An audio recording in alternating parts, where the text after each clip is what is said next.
함께 보실 말씀 로마서 7장 5절 말씀 우리 한 절 말씀만 함께 합독하겠습니다. 시작. 우리가 육신에 있을 때에는 율법으로 말미암는 죄의 정욕이 우리 지체 중에 역사하여 우리로 사망을 위하여 열매를 맺게 하였더니. 아멘. 네, 인사하겠습니다. 어진 예수님, 예수님의 은혜와 평강이 넘치시기를 축원합니다. 코로나 상황 때문에 우리 성도들 많지가 않은데 많이 빠지다 보니까 또 이렇게 그냥 설렁설렁 그냥 그러네요. 많이 비어서 좀 마음이 아픈데 그렇습니다. 하여튼 우리 최선을 다해서 또 예배 또 하실 수 있는 분들은 그렇게 집중했으면 좋겠습니다. 오늘 함께 보신 로마서 7장 5절 말씀을 그대로 육신에 있을 때의 상황이라는 제목으로 말씀드리겠습니다. 우리가 육신에 있을 때의 상황 같이 한번 따라하겠습니다. 육신에 있을 때의 상황.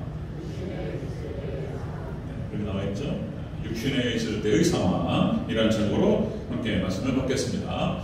자, 로마서 7장의 주제는 율법의 기능과 한계라고 했습니다. 율법의 기능과 한계다. 그러니까 이제 로마서 5장에서 구원의 확신 교리를 설명하고 그리고 이제 바로 8장으로 뛰어도 되는데 그러니까 사도 바울이 예수님을 믿는 믿음으로 구원받는다.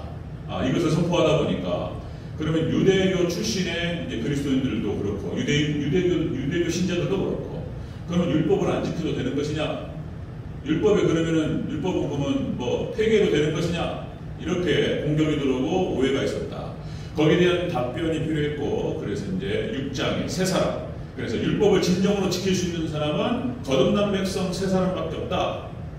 자, 이렇게 설명하고, 자, 그렇다면 율법의 기능과 목적은 무엇이냐? 율법의 한계는 무엇이냐? 이것을 설명하는 것이 7장이 되겠습니다.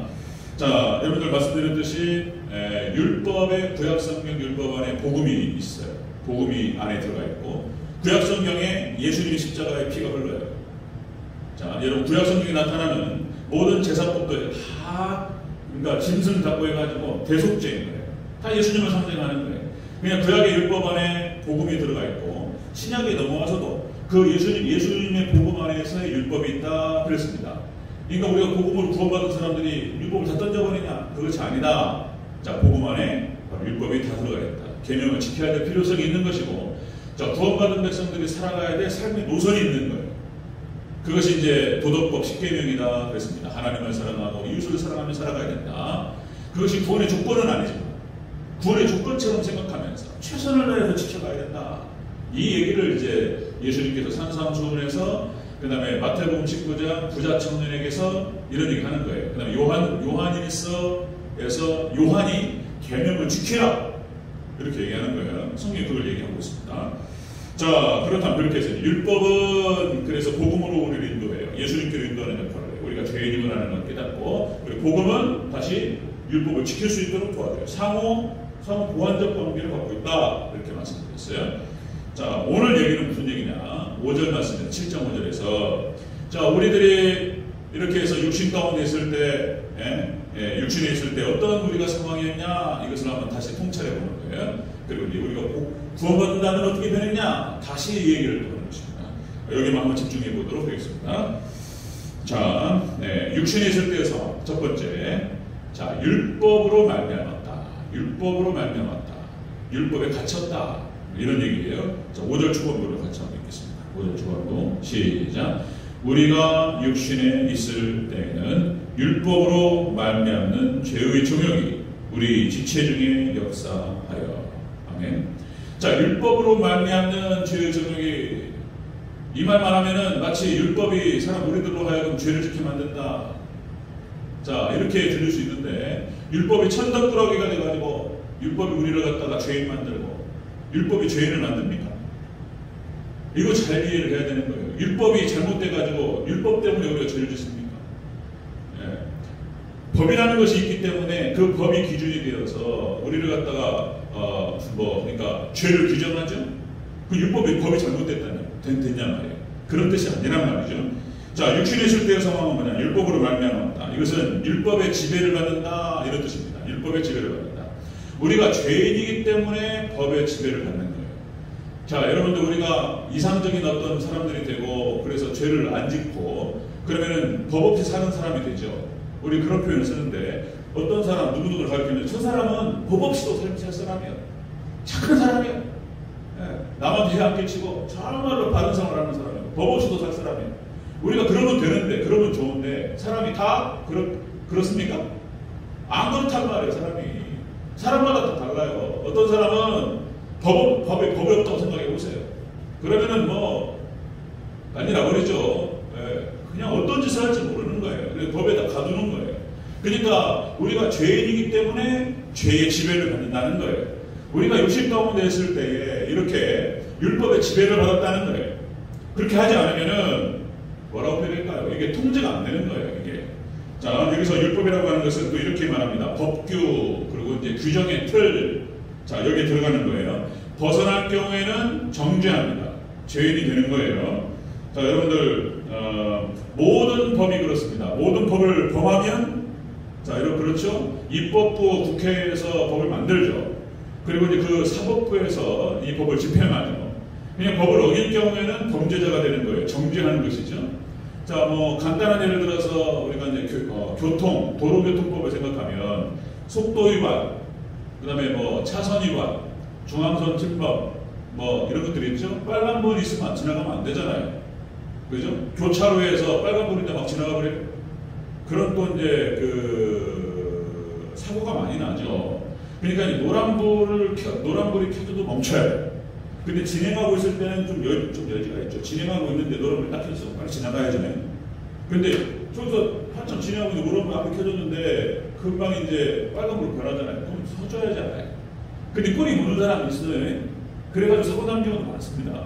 그러니까 도로교통법이라고 하는 것이 있는 것은 사고 나지 않기 위해서 있는 거예요. 그걸 지켜줘야 된단 말이에요. 그런데 안 지키는 경우가 얼마나 많냐는 말이에요, 지금. 그러니까 이런 법이라든지 규정이라든지 규칙이라든지 이런 것들은 지켜줘야 돼요. 그러니까 우리가 다 이상적인 사람들이 아니기 때문에 어기는 사람 때문에 사고가 나는 거예요. 사고가. 자, 여러분들 원래 법이라고 하는 것이 율법이라고 하는 것이 천덕꾸러기가 아니었어요. 나쁜 게 아니죠. 그죠? 율법이라고 하는 것은 구약의 이스라엘 백성들이 뭐라고 표현하냐면 이렇게 표현합니다. 오 토라. 이 토라라고 하는 율법이라고 하는 이 안에 하나님께서 계시하셨고, 율법은 하나님의 성품과 하나님의 마음과 하나님의 사랑이 있는 거예요. 하나님의 모습이 율법으로 나타난 거예요. 그리고 율법이라고 하는 것은 이 노선대로만 따라가면은 축복을 받고 아주 기가 막히게 좋은 거예요. 그런데 이스라엘 백성들이 죄인이기 때문에 이것을 지키지 못한 거예요. 자, 여러분들 다시 말씀드리면 율법이라고 하는 것은 하나님을 아는 지식, 하나님과의 만남의 통로예요. 그래서 시편 1편에서 율법의 의미를 얘기합니다. 또다시 말씀드리면, 그러니까 복 있는 사람은 악인의 길을 따르지 않냐고 죄인의 길에 서지 않냐고 오만한 자가 자리에 앉지 않냐고 오직 여호와의 법을 즐거워하여 그 율법을 주야로 묵상하는구나. 그러면 어떻게 되죠? 그는 시냇가에 심은 나무가 철을 따라 열매를 맺으며 그 잎사귀가 마르지 아니함 같으니 그가 하는 모든 일이 다 형통하리로다. 그러니까 복 있는 사람은 하나님의 율법을 붙들고 묵상하고 그 말씀대로 따라가는 사람이 이게 복 있는 사람인 거예요. 율법이 그런 역할을 하는 거예요. 여러분들 이스라엘 백성들이 가나안 땅을 정복해 들어갈 때 여호수아에게 하나님께서 하시는 말씀은 가나안 땅을 들어가면서 가나안 땅을 정복하고 그렇죠? 승리할 수 있는 비결, 형통할 수 있는 비결, 축복의 비결이 무엇이냐? 율법을 말씀을 붙들고 좌로나우로나 치우치지 않냐고. 그 말씀을 따라가면 네가 승리하리라. 네가 번영하리라. 이렇게 말씀하신 거예요. 형통하리라. 아멘. 이런 거예요. 율법이 이렇게 좋은 거란 말이에요. 여러분들 또 왕의 규례가 또 그거예요. 왕의 규례가 왕으로서 해야 될 역할이 무슨 뭐 너에게 말을 많이 두지 말고 아내를 많이 두지 말고 그렇죠? 아내를 많이 둬가지고 그 마음을 흐트러뜨리지 말고 그렇죠? 왕으로서 하나님의 나라 이스라엘 백성들을 다스리는데 너희가 집중하고 아내를 많이 두고 춤을 많이 둬가지고 마음을 그쪽으로 뺏겨가지고 그러지 말고 그죠? 말을 많이 두지 말라 호스 그래가지고 하나님을 의지해야 되지 말을 의지하지 마라 그런 뜻이에요. 그리고 율법의 말씀을 붙들고 항상 묵상하면서 그 말씀을 따라가라. 이게 왕이 지켜야 될 규례다 이렇게 말씀하셨어요. 신명기에 나타나고 그죠? 역대상, 역대 이런 나타난단 말이에요. 왕으로 서니까 율법이 그렇게 좋은 거란 말이에요. 또다시 또 말씀드리면 제사법이라든지 의식법이라고 하는 것은 지금 예수님께서 오셔서 폐지되었지만 그 제사법이라고 하는 것은 이스라엘 백성들이 죄사함을 받는 비결이었어요. 1년 동안 지은 죄들을 소를 잡아가지고 양이나 염소를 잡아서 자기 죄를 갖다가 전가시키고, 그죠? 이걸 번제를 드리면서 대속으로 하나님께 나아갈 수 있는 방식이었어요. 제사법은 그렇게 중요한 거였어요. 이스라엘 백성 죄사함을 받는 비결이에요. 또다시 또 시민법은 또 뭡니까? 이스라엘 백성들 시민법은 이스라엘 백성들을 지키기 위한 법이었어요. 그죠? 시민법은. 그러니까 효도 안 하는 놈은 쳐 죽여야 돼. 뭐 이런 거 말이 구약에 나타나는 시민법은 무서워요. 이거는 자비가 없어요. 효도 안 하거나 아니면은 뭡니까? 우상 숭배하거나 아니면은 간음을 하거나 돌로 쳐주게. 수간? 인간이 얼마나 타락하냐면 동성애를 넘어가지고 수간으로 가요. 가만 내버려두면요 별짓을 다 합니다. 인간이 죄인이라 사단이 역사하고 별짓을 다 해요. 돌로 쳐주게. 그러면은 그걸 보는 사람들이 어명에 저러면 죽는구나. 그리고 못 들어간단 말이에요.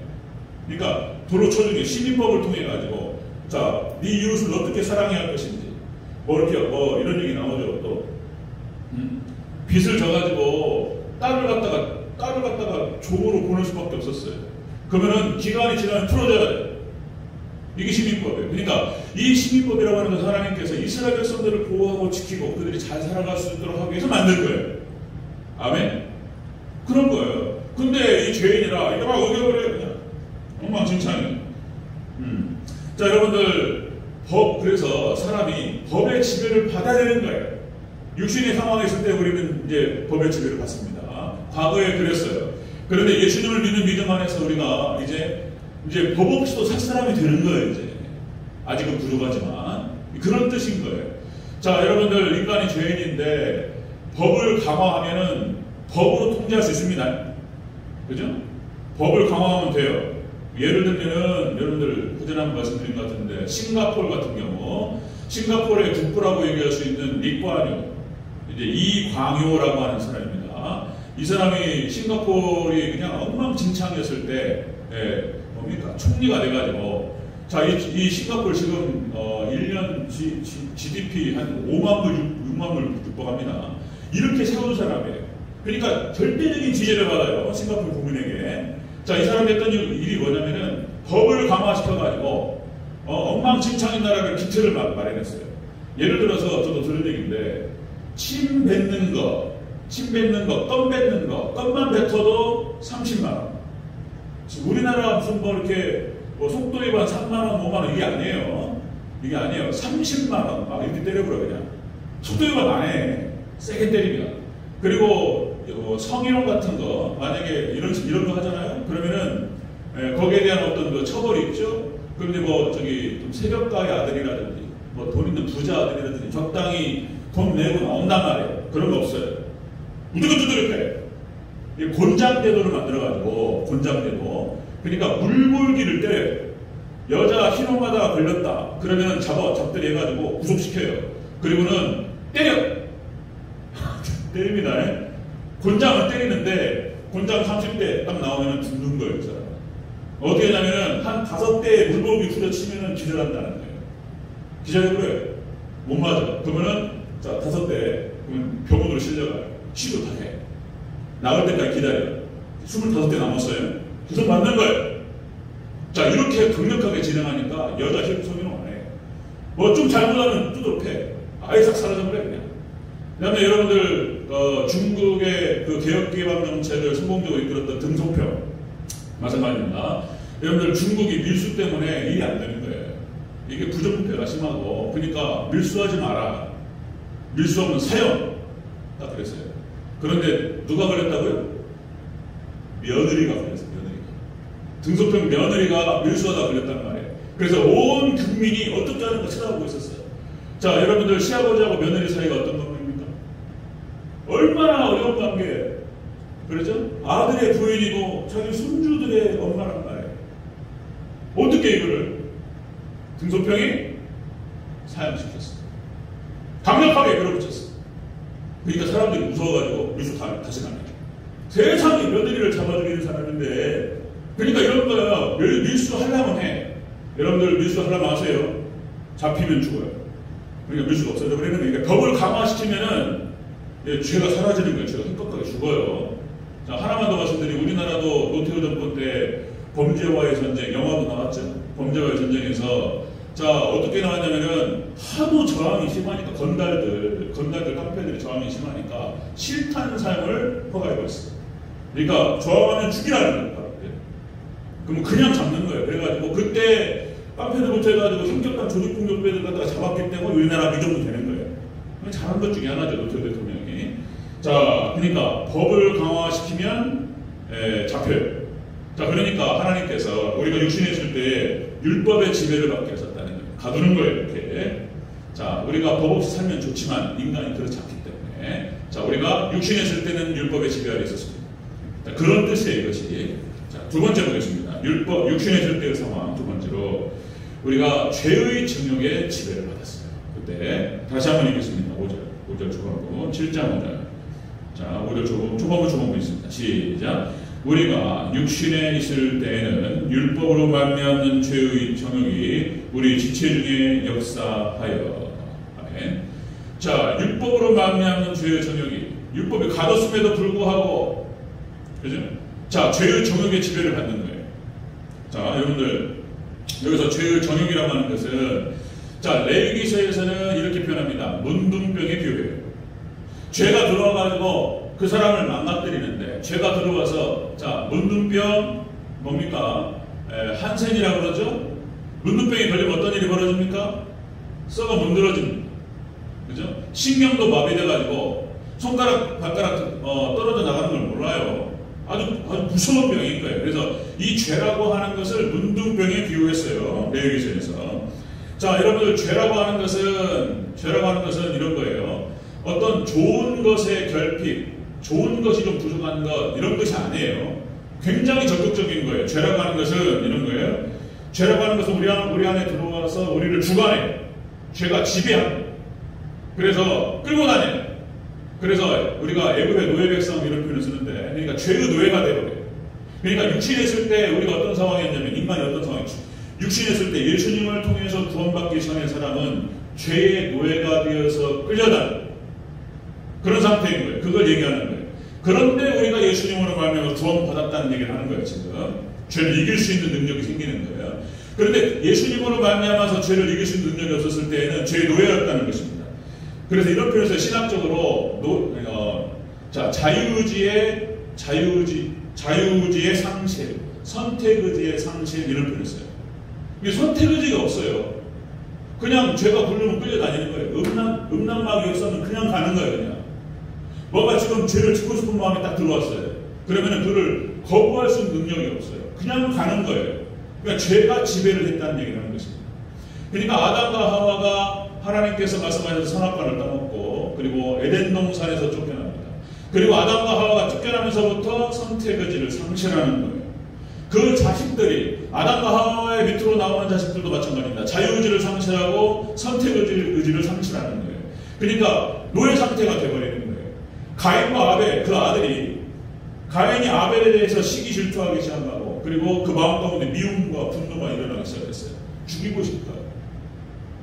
그게 사단이 주는 거예요. 죄가 들어가서. 그걸 갖다가 저지를 못한다니까. 가인이 결국에는 아벨을 살인한단 말이에요. 이 죄에 끌려다니는 거예요. 그렇게. 자, 노아 홍수 시대도 마찬가지죠. 이렇게 표현합니다. 창세기 6장 5절. 여호와께서 사람의 죄악이 세상에 가득함과 그의 마음으로 생각하는 모든 계획이 항상 악할 뿐임을 아시고. 자, 이게 이제 신인 동영론적인 표현이라는 건데, 그냥 하나님께서 마음이 아프셔가지고 이건 안 된다 해가지고 물로 싹, 하나님께서 세상에 사람을 창조하신 걸 후회하셨다, 이런 표현이 나오는데, 후회하셨다는 표현이, 이것이 이제 신인 동영론적 표현, 이렇게 표현해요. 그러니까 사람이 읽을 때, 사람이 볼 때 이해하기 좋게 표현했지만 하나님 후회하시는 분이 아니에요. 이것도 잘 이해해야 됩니다. 성경을 풀어가지고 이해할 수 있도록 설명하는 사람이 필요한 거예요. 자, 그러니까 하나님께서 노아의 홍수 심판도 마찬가지예요. 아무리 돌아오라고 얘기하고 1000년을 기다려도 안 되는 거예요. 하나님 심판하셨어요. 그러니까 자, 자유의지, 선택의지가 망가진 거예요. 자, 그 다음에 또 하나, 또 소돔과 고모라 사건도 마찬가지죠. 그냥 죄로 다가가는데, 그냥 동성애, 성적 타락으로 그냥 엉망진창이 되어버려요. 하나님께서 싹 심판하셨어요. 자, 여러분들, 이것을 바탕으로 우리가 생각해야 될 것, 성경에서 말하는 인간론이라고 하는 것은, 성경에서 말하는 인간은 죄인이에요. 죄인이에요. 그래서, 스스로는 안 되는 거예요, 인간이. 그래서, 여러분들, 교육으로 사람을 바꿀 수 있습니까? 이걸 잘 생각해봐요. 자, 제가 말씀드렸던 이런 어떤 성경의 원리와 인간이 죄인이라는 생각하실 때, 자, 여기서 이제 한 단계 더 나아가서 깊이 들어가서 생각해 보는 거예요. 교육으로 사람을 바꿀 수 있냐? 많은 교육가들은 그렇게 얘기해요. 물론 교육이 많은 교양을 쌓으면 좀 나아지죠. 그러나 근본적인 문제를 해결할 수 없는 거예요. 교육으로. 교육으로는 해결할 수가 없는 거예요. 자, 여러분들 이런 표현을 쓰죠. 모든 도덕교육과 윤리교육은 사실상 유치원 때 끝나요. 초등학교 1학년, 2학년 때. 그러니까 빨간불에는 건너가면 안 되고 손 들고 건너가라. 오히려 걔네들이 더 자기해요. 가르쳐주면은 처음엔 잘 따라간단 말이에요. 그리고 친구들 때리면 안 되고 도둑질하면 안 돼. 거짓말하면 안 돼. 이런 것들 그러니까 유치원 때 다 끝나는 거예요. 나쁜 짓 하면 안 돼. 이제 나이 먹어가면서 이제 나쁜 짓만 배우는 거예요. 누가 가르쳐주지도 않았는데 나쁜 짓을 배워요. 그죠? 그러니까 여러분들 뭐 이런 표현을 씁니다. 여러분들 우리 한국 사회를 망가뜨렸던 사람들은 서울법대 출신들이다. 이런 얘기를 해요. 서울법대 출신들. 그러니까 우리 여러분들 학부에서 인문계에서 최고 높은 데가 서울법대잖아요. 지금 서울법대가 없어졌어요. 다 로스쿨로 바뀌어가지고 지금 일반 학부를 졸업하고 이제 로스쿨로 이렇게 들어가는 거예요. 그러니까 이제 예전에는 서울법대 이제 학력고사 보고 이제 수능 보고 들어갔단 말이에요. 지금은 그렇게 안 들어간단 말이에요. 지금 이제 법률가가 되는 방식이 달라졌어요. 뭐 거기에 대해서 이제 사다리를 끊어버렸다 이런 말이 있어요. 사법고시 없어졌기 때문에 예전에는 아무나 열심히 노력만 하면은 사법고시 통해가지고 법률가가 될 수 있었어요. 지금 안 돼. 안 됩니다. 지금 이제 이재명 씨가 대통령이 되면 사법고시를 갖다가 다시 뭐 부활시키겠다고 이런 얘기를 하는데, 자, 어쨌든 간에 우리나라 서울법대 출신들이 우리나라를 망가뜨렸다. 그러니까 이제 최고의 교육을 받은 사람들이 오히려 고등 사기꾼이 되는 거예요. 그러니까 이제 유신헌법의 초안을 만들었던 박정희 대통령의 독재 정권을 할 수 있도록 유신헌법을 만들었던 사람도 김기춘 씨를 중심으로 해서 다 서울법대 출신들입니다. 제가 지금 대선 후보 중에서 서울법대 누구를 비하하는 건 아니고, 그러니까 이제 교육을 많이 받았다고 해서 교양이 많다고 해서 정직해지고 그런 건 아니라는 걸 말씀드리는 거예요. 사람이 근본적으로 죄인이기 때문에 우리 성경에서는 성악설을 얘기하는 거예요. 태어나면서부터 죄인, 죄를 달고 태어나요. 성선설 아니에요. 가르쳐주지도 않았는데 죄를 배운다니까. 그래서 사람을 바꿀 수 있는 방식은 뭐냐면 교육을 통해서 하는 것이 아니에요. 교육도 필요하지만 사람을 바꾸고 사람을 죄에서부터 구원할 수 있는 방식은 역시 복음을 선포하고 복음을 집어넣는 거예요. 예수를 믿을 수 있도록 해주는 것밖에 없다는 거예요. 믿습니까? 그러니까 이게 복음의 피상성을 말하는데, 교육으로 될 것처럼 다른 방식으로 될 것처럼 얘기하는데 다른 방식은 아무것도 없어요. 오직 예수님을 믿는 믿음만이 사람을 바꿀 수 있는 줄로 믿습니다. 그걸 얘기합니다. 자, 우리가 육신에 있을 때 상황이 어떤 상황이었냐? 율법의 지배 아래 있었고, 그리고 죄짓게 하는 충동의 지배 아래 있었다는 것입니다. 자, 육신에 있을 때 상황 세 번째 보겠습니다. 세 번째. 그러면서 연결되는 겁니다. 세 번째, 사망을 위하여 열매를 맺었다는 것입니다. 죄의 지배 아래 끌려다니다가 죽는 거예요. 자, 5절 전체를 다시 한번 읽겠습니다. 5절 시작. 우리가 육신에 있을 때에는 육신으로 말미암는 죄의 적용이 우리 지체 중에 역사하여 우리로 사망을 위하여 열매 맺게 하였다니. 아멘. 이렇게 해서 율법의 지배 아래 받고 율법의 지배를 받았음에도 불구하고 벗어나는 거예요. 그리고는 이제 죄의 지배 아래, 죄의 충동의 지배 아래 거하다가, 그리고는 이제 죽는 거예요. 죄의 지배 아래 거하다가 이제 지옥으로 가는 거예요. 지옥 열매를 맺었다 이렇게 얘기할 수 있습니다. 지옥 열매. 그러니까 여러분들, 하나님 말씀에서 벗어나는 것이 죄죠. 하나님의 율법의 말씀과 하나님의 명령에서부터 벗어나는 게 죄예요. 죄가 들어오면 고통이 들어오고 비참함이 들어오는 거예요. 하나님의 말씀의 노선에서 벗어나는 순간 인간에게 고통이 들어요. 이게 원칙이에요. 원칙. 하나님 말씀에서 진리에서 벗어나는 순간. 또다시 말씀드리면 아담과 하와가 하나님 말씀에서 벗어났어요.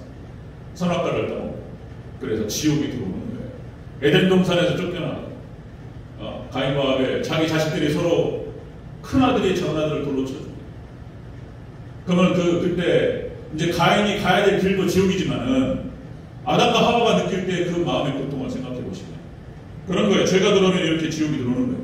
노아의 홍수 심판 멸망받을 때 그들의 마음은 어땠을까? 지옥인 거예요. 소돔과 고모라 상황도 마찬가지예요. 지옥이 들어오는 거예요. 자, 여러분들 구약의 이스라엘 백성들이 멸망당합니다. 결국에는 그래서 이제 북이스라엘이 아수르에 의해서 멸망당하고 남유다가 바벨론에 의해서 멸망당할 때 비참하게 멸망당했어요. 눈가를 빼버려야 돼요. 남유다의 마지막 왕의 그 시드기야. 하여튼 이것이 이제 이게 하나님 때리시는 거 하나님의 은혜의 손을 딱 거두시는 순간 사단이 들어와가지고 눈을 빼버려요. 눈을. 옷을 싹 벗기고 쇠사슬로 묶어가지고 포로로 끌고 갔어요. 그러니까 제가 하나님 기다리시고 돌아오라 하다가 이게 안 되는 게 하나님께서 손을 떼셨어요. 하나님의 보호하심과 지키심의 손을 딱 거두시는 순간 하나님 때리시는 게 아니고 이렇게 보는 거죠. 거두시는 순간 그렇게 돼버려요. 자, 그 다음에 여러분들 또 신약의 유대인들이 멸망할 때 로마에 의해서 잔인하게 학살을 당했어요. 멸망이 죄가 차가지고 자, 그런 모습들을 또 하나 또 죄가 들어오면 비참함이 들어오고 고통이 들어온다. 삼손의 모습도 늘 우리가 기억해야 돼요. 다윗의 모습, 그죠? 바세바 간통 사건, 남편이 있는 여자를 갖다가 자기가 첩이 10명이잖아요. 첩이 10명이고 애첩이 10명이잖아요. 그런데 또 하나의 여자를 갖다가 탐내. 근데 그 여자가 남편이 있는 여자인데 그걸 갖다가 얻고 싶어가지고 바세바를 간통하고 남편은 살인 청구에 살인 청구. 사람 시켜가지고 요압 장군을 시켜가지고 죽였어요. 이 짓을 갖다가 다윗이 하고, 그죠? 다윗의 인생이 일생일대의 큰 실수였습니다. 그리고 지옥이 들어와요. 다윗의 인생 가운데 그런 형벌을 받습니다. 자, 여러분들 하나님께서 성경상에 나타나는 이런 얘기들 뿐만 아니라 자연 만물의 이치가 다 그런 거예요. 자연 만물이 하나님께서 만드신 특별한 종의 세계와 일반한 종의 세계가 원리가 똑같아요. 원리가. 그래가지고 자연 만물도 마찬가지입니다. 자, 여러분들 과학에서 이런 표현을 써요. 그때도 말씀드렸는데 엔트로피 법칙, 신트로피 법칙이라는 게 있어요. 그래가지고 여러분들 무질서의 도가 차잖아요. 무질서가 수위를 넘으면 망가지는 거예요. 하나님께 자연스럽게 내버려둬도 그것이 폭파되고 파괴되게 만들어 놓으셨어요. 시스템상에서. 가만 내버려두면 망가지게 되어 있어요. 무질서가 막 차면서 모든 소모품이 다 마찬가지입니다. 그죠? 우리가 스마트폰 이번에 갤럭시 S22가 또 데이트를 쳤다 그러는데 스마트폰이 보통 수명이 이제 지금은 너무나 잘 만들어가지고 수명이 오래 간다 하지만 젊은이들 2년 이상 안 쓰잖아요. 그죠? 그러니까 이 소모품들이 쓰다 보면은 망가져요. 그죠? 이게 무질서가 차면서 그렇게 망가지는 거예요. 스마트폰 2년, 3년, 4년 쓰시는 분도 계시는데 정차인 장관님 한 4년 쓰시잖아요. 와, 아직도 그거 쓰시는지 모르겠어요. 갤럭시 노트 4. 뭐 괜찮은데 뭐 바꾸냐고. 이렇게 이제 쓰시는 분도 계시는데 보통 2년, 그죠? 그 다음에 뭐 자동차도 쓰다 보면 망가지고 모든 소모품들은 다 어떤 유통기한이 있어가지고 망가져요.